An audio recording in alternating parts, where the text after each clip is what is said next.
My name is Guy Plouffe. Between my wife and I, we started this little company called BunkTrunk. Started about 5 years ago now. What we do is we manufacture a storage device for college students. We use the Raise3D printer to produce one of the parts that we need to keep the device secure from a locking standpoint. Daughter's experience at college.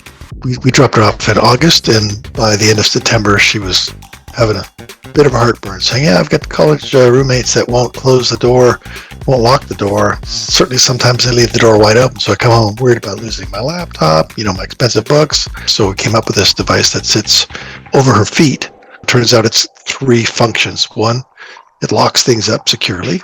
Door opens, put something in, close it up, it's locked. When it's open, it provides a study area. And then, of course, the top of it is also a nightstand. So we thought, well, we like the design of the way the door was, had to find some way to keep that lock secure. So we designed a guard that goes around the striker plate.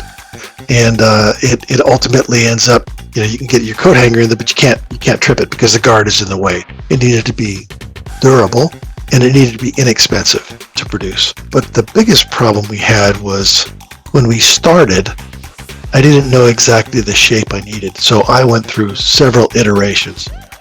I was sure I had the final iteration several times. And had we gone and had somebody manufacture them, or God forbid, go into a situation where we were doing injection molding, we didn't have that kind of money to start.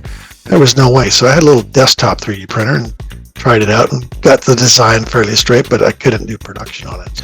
We had to find something that was reliable and consistent, and that's where we found your printer. I needed a big enough build surface that I could get, I think we were running 25 at a time. The model I have, the Pro 2, this thing has been so solid.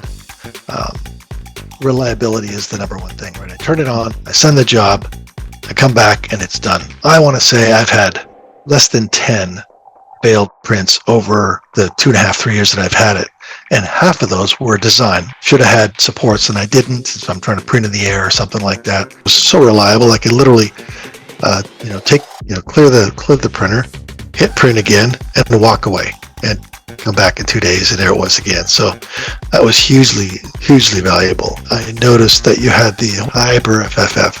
I about fell off my chair.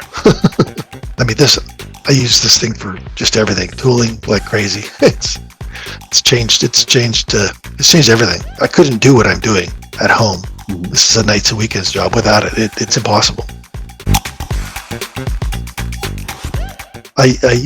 Currently I'm using Fusion to design it, and then when I go to 3D print, it pulls up Idea Maker, and there's very, very rarely do I make a change to the default settings that you guys have shipped with it. It's fast, it's very, very intuitive, and I can see right away where I'm going to have a problem if I've done something wrong in the design. I really like the Raise Cloud too. I use that all the time. I don't send anything directly to the printer, and part of that reason is if I'm at work, I'm checking on my phone to see how things are, whatnot, take a quick snapshot or whatever, and just retaining files that I've used in the past. When I start a job, I know I can pick it up in a day, 2 days, whatever, and it's going to be finished. So I didn't have them before, didn't realize that I didn't need them before, will not ever not have them again.